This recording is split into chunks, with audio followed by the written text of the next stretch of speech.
Okay. So, bago tayo pumunta sa pinakabahagi ng ating palatuntunan, ay meron tayong napakahalagang panauhin sa araw na ito. Kahit na umuulan, sinamahan niya talaga tayo para may ibahagi din siya mamaya-maya sa ating lahat. So, palakpakan natin ang isang panauhin mula sa ating SBO, Cavite City, si Ginang Karen Joy Barrera Sernam. Good morning, Ma'am.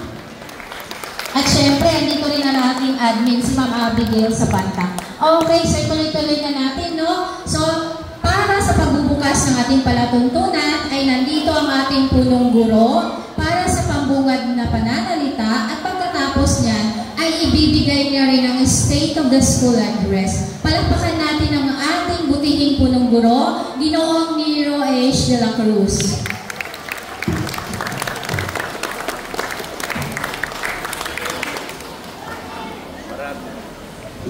Maraming salamat sa mga Masters of Ceremony, Ma'am Ruth at si Ma'am Danica. Thank you very much, Ma'am Ruth, kasi impromptu ang pag-i-MC mo. Thank you very much, Ma'am Danica, sa pag-control ng flow ng ating palatuntunan. Muli, magandang umaga sa inyong lahat. Kahit na naambon o naulan. Mas maganda rin po ito mga magulang, mga kasama, mga kapatid, kapag hindi ito mainit para sa atin. Ngayong araw na ito ay nakaschedule ang ating second quarter PTC Day. At ginawa ito na kahit umuulan, ipapatuloy natin dahil late na tayong mag-second quarter PTC Day. Dapat ito ay ginawa noong Oktobre. Kaya lang, may mga masama ang panahon noon. Marami din mga gawain, kaya naudlot ang talagang schedule ayon sa mandato, ayon sa DepEd order. Kasi po ang paggaganap o pagganda ng PTC Day or quarterly PTC Day ay nasa mandato ng DepEd order doon sa calendar days of activities ng DepEd. Kaya muli, pinapasalamatan ko mga magulang, mga teachers, ating panauhin ngayon, si Karen Joy, Barrera Serna, para nandito po kasi siya po ang focal person ng DRRM. Nagsasalita po sa atin tungkol sa family preparedness. Bukod dito, magkakaroon din tayo ng showcase of talents ng mga bata. Ginawa ito upang masaksihan ninyo ang itinuro at nalaman ng mga bata sa loob ng second quarter.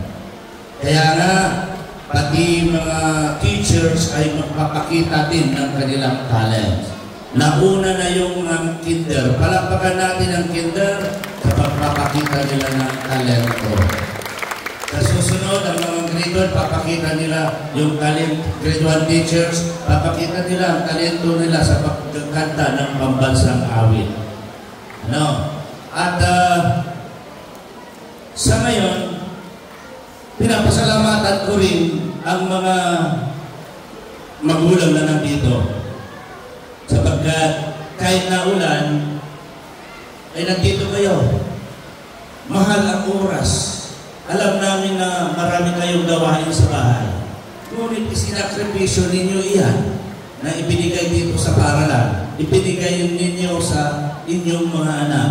Sapagkat mahal ninyo ang inyong mga anak. Sapagkat mahal natin ang ating mga anak. Kinakalingan natin ang ating mga anak. Kanyan ang komunidad ng Royal Philippines, ang paaralang mapagtalinga. Ngayon, ibibigay ko po sa inyo ang kalagayan o sitwasyon ng ating eskwelahan ng buong second quarter. At siguro tayo makapagtulungan dito, may mga kahinaan ang ating paaralan, may mga kalakasan ang ating pong paaralan. At ang lahat ng itong kalakasan at kahinaan ay pananagutan po natin. Una, sa access. Ano ang ibig sabihin ng access? Ang access ay isang mga activities ito upang maakit ang mga bata na papasok sa eskwelahan. Kaya nandoon ang pangangalaga sa tindahan, sa enrollment, may mga feeding program upang lahat ng mga bata ay pupunta sa eskwelahan. Access din yan. Kahit ang ugali ng mga parents, ugali ng mga teachers, ay access din yan. Kasi kung magagaling ang mga teachers, mababait ang mga teachers, mababait ang mga mamulang, sasabihin, doon kami sa Royal Philippine magpapa-enroll. Yun ang access. Yung kalinisan ng eskwelahan, access din yun. Kasi sasabihin ninyo, ay doon sa eskwelahan na yun, malinis. Doon sa eskwelahan na yun, ay may maraming facilities. Doon sa eskwelahan na yun ay magagaling ang mga bata, nagcha-champion sila. Access din ang mga yun. Kasi nakakaakit yun upang pumasok ang mga bata. Una, kung nakikinig kayo, may mga narinig kasing mga busis pa dyan. Bata ba yan? O makinig tayo upang magkaintindihan po tayo. Kasi mamaya makikita ninyo yung mga talento ng inyong mga anak. At sa susunod na PTC Day, magpapakitang talento din ng mga teachers, including the principal. Diba? At magpapakita ng mga talento. Sa access, kung nakikita ninyo sa ating TV monitor, meron tayong 96% during the second quarter. Ibig sabihin, may 4% na nawawala o sasabihin natin wala sa klase. Siguro, dahil sa mga ulan, dahil sa takot o pangamba ng kalamidad.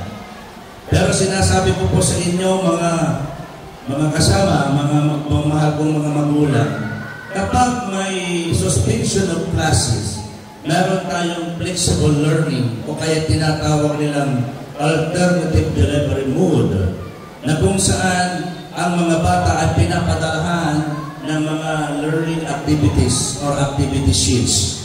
Kapag ang bata ay nag-submit ng kanyang activity sheets, hindi siya absent. Pero kapag hindi siya nag-submit, absent siya. Ganon din sa mga teachers. Kapag ang teachers ay hindi nakapagbigay ng patunay, tawag namin ay MOVs, Mode of Verification, na patunay na may ginawa ang kanyang eskwela habang may cancellations of classes ng face-to-face, siya ay considered absent.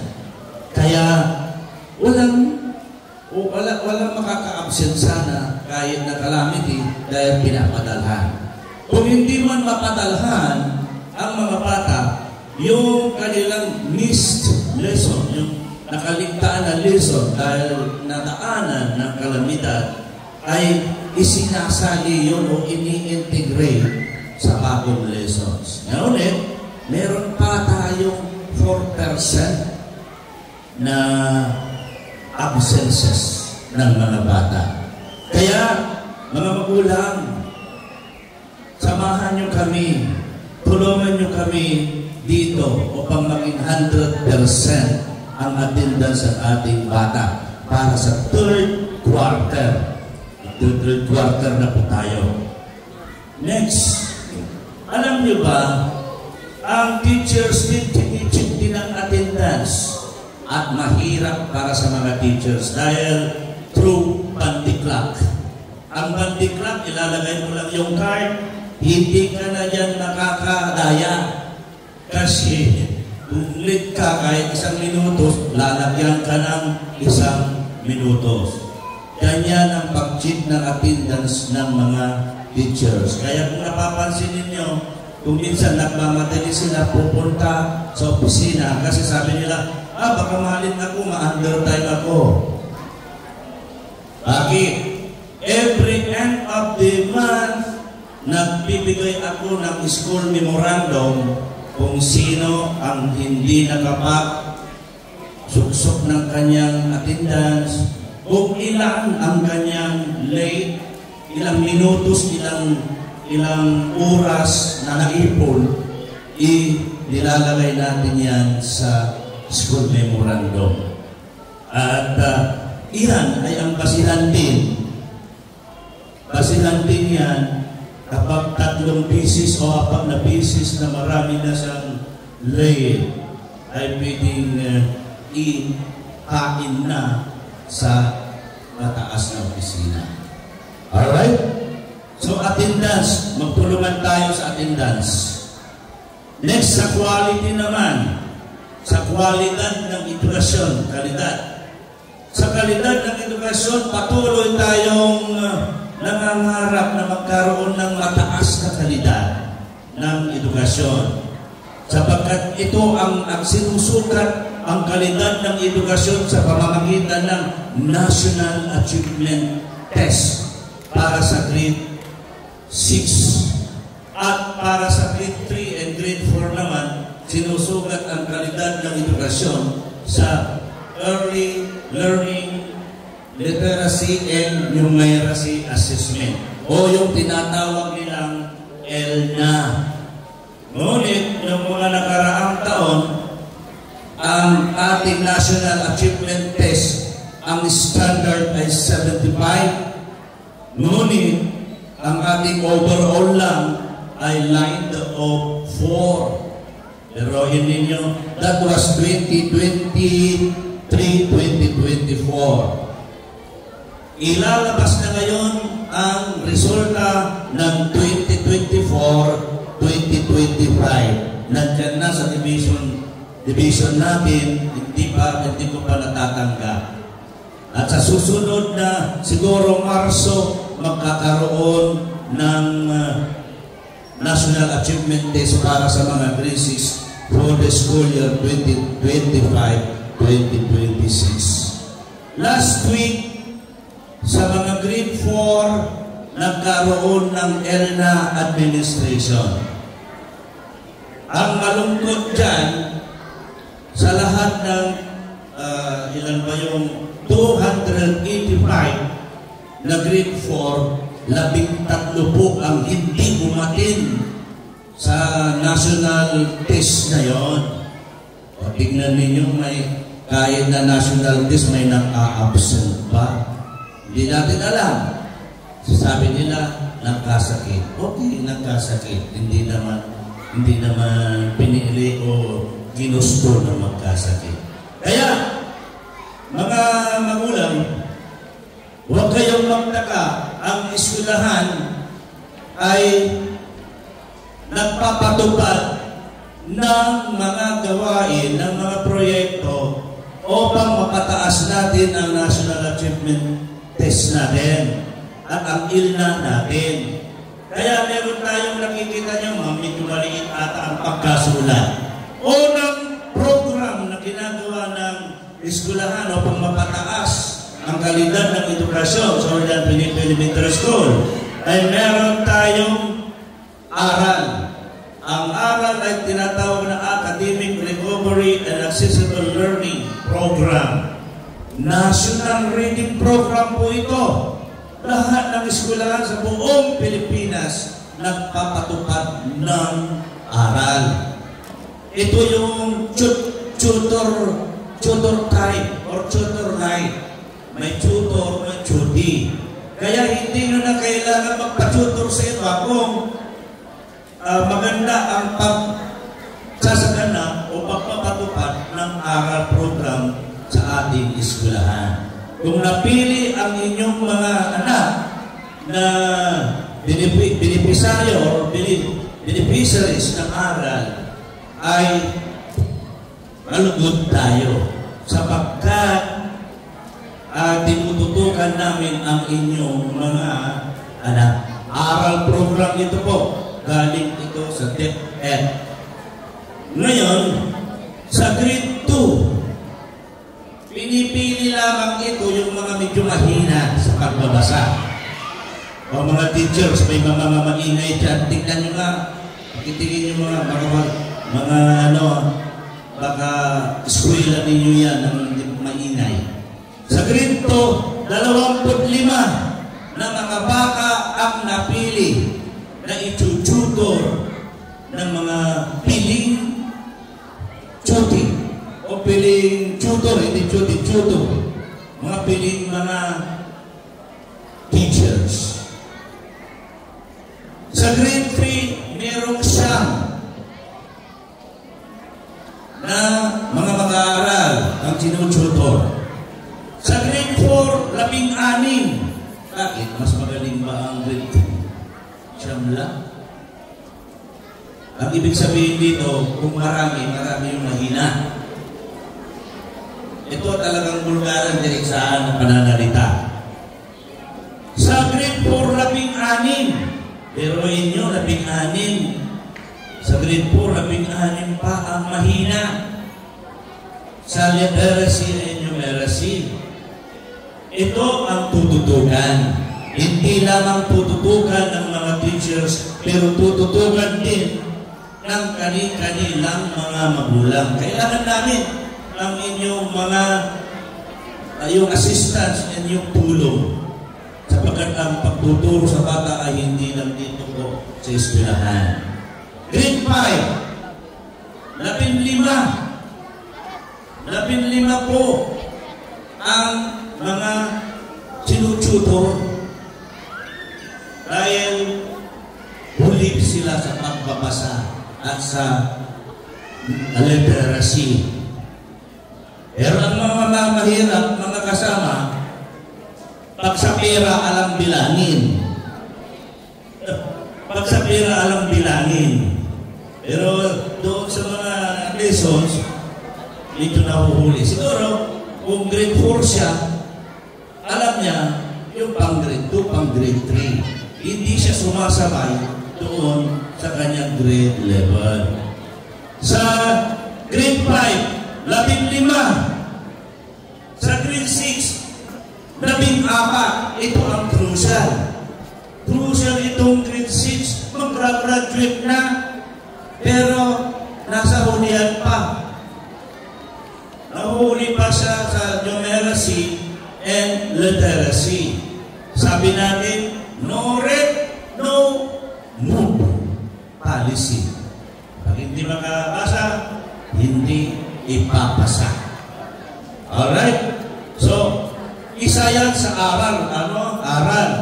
Kung magsasagawa natin ito at epektibo itong aral program na ito at iba pang mga proyekto para mapagangat ang kalidad ng edukasyon, hindi na tayo magkakaroon ng summer intervention program.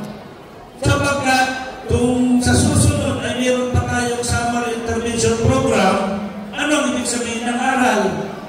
Palpak. Siguro pumalpak si teacher, pumalpak si parent sa pagtutulungan. Ito ang purpose ng aral upang wala na yung summer intervention program. Naaalala nyo ba?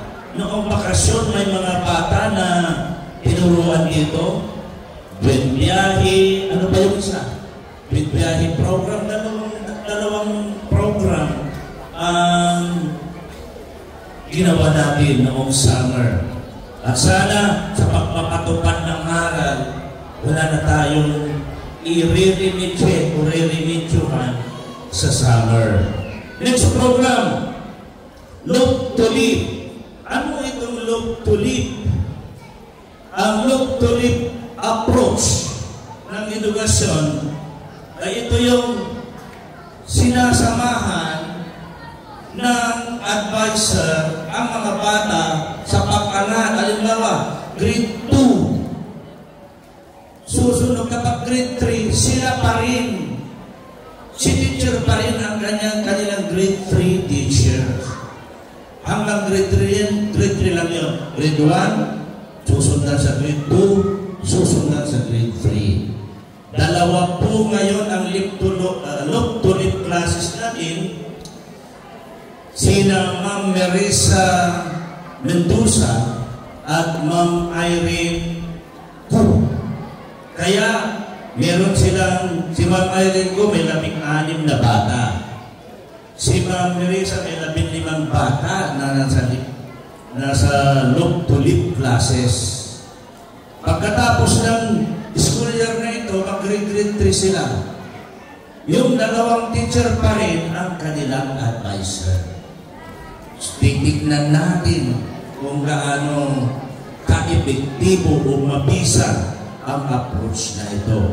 Kaya sinadya na 15-16 lang sapagkat iyon ay mga piling mga bata upang matutukan ng teacher.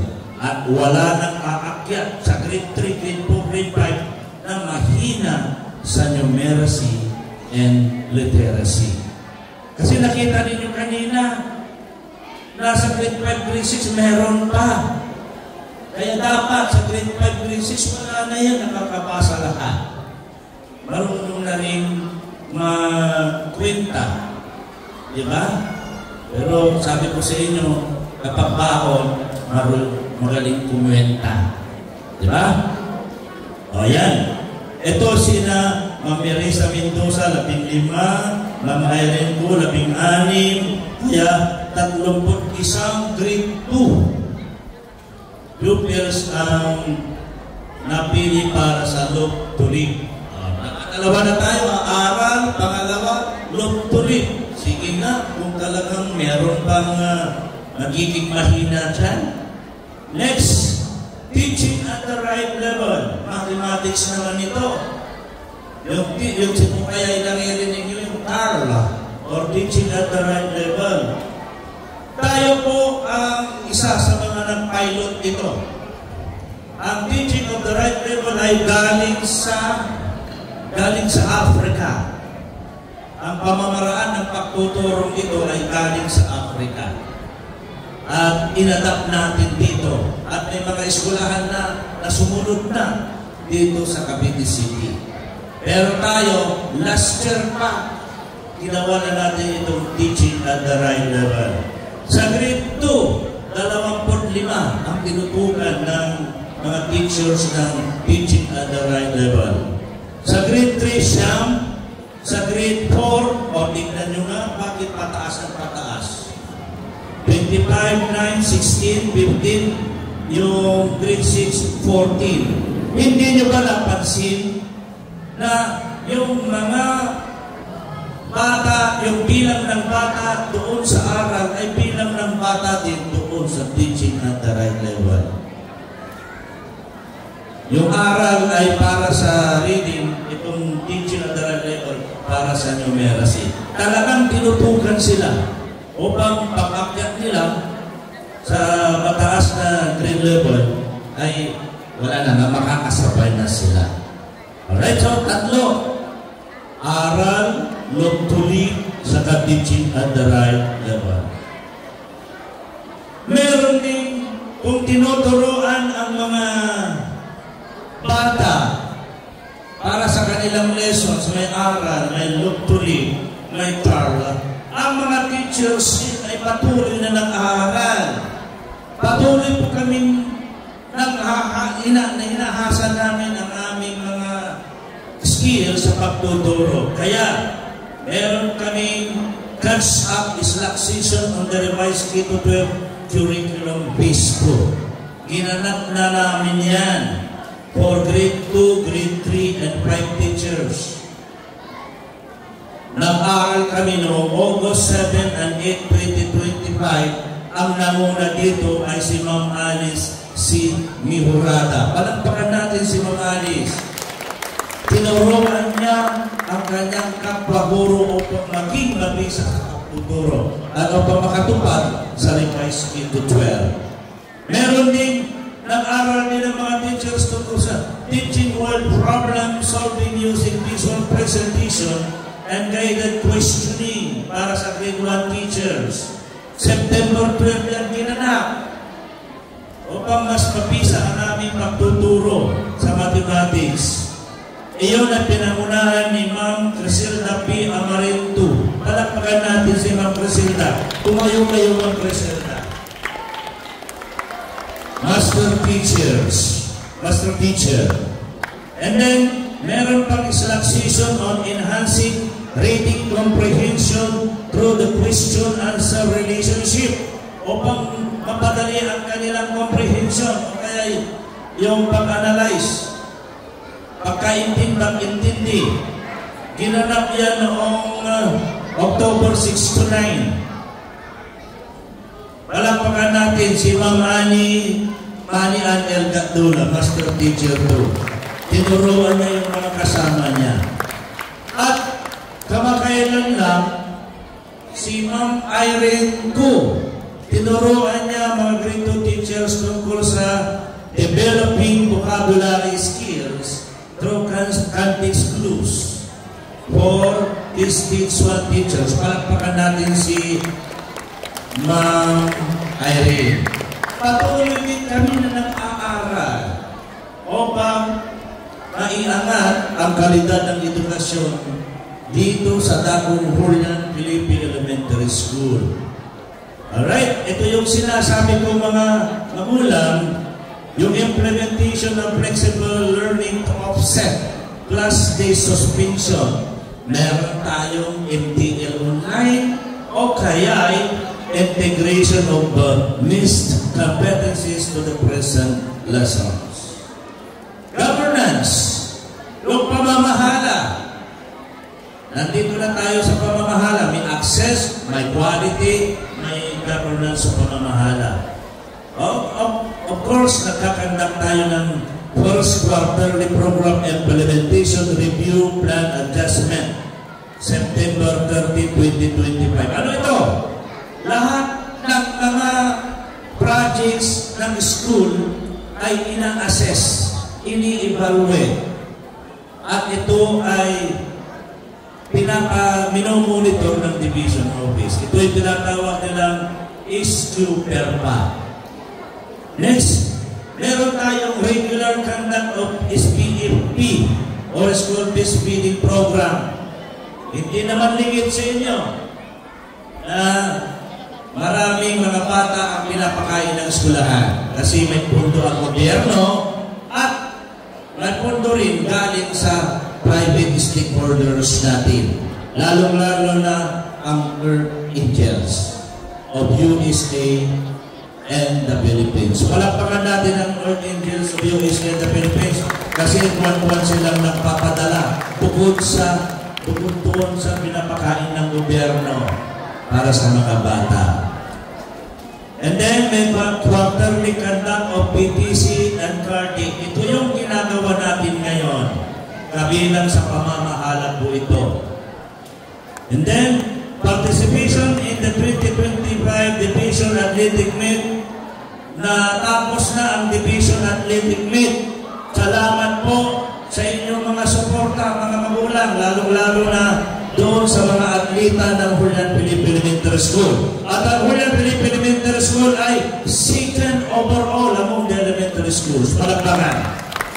Hindi natin nauusan ang labis na diwa sapagkat marami ang kanilang mga atleta. Pero hindi tayo na-offer ng ball games ngayon sa kagaya ng basketball and volleyball. Mga individual games ang sinalihan natin. Ngunit nasa second overall pa tayo. Right? So palakpakan din natin ang mga trainers led by Ma'am Cheryl Asuncion being the coordinator. Right? Ngayon, conduct of learners' wellness. Alam niyo ba yung tinitraining, yung ginagawa ni Sir Michael? Sir Michael, asan ka? Sir Michael, asan si Sir Michael?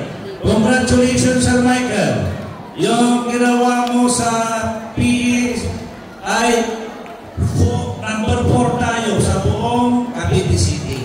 Sa susunod, magiging number 1 na tayo upang tayo ang isasali sa national. Palapakan natin si Sir Michael and mga PE teachers at mga magulang na nagbigay ng kanilang suporta.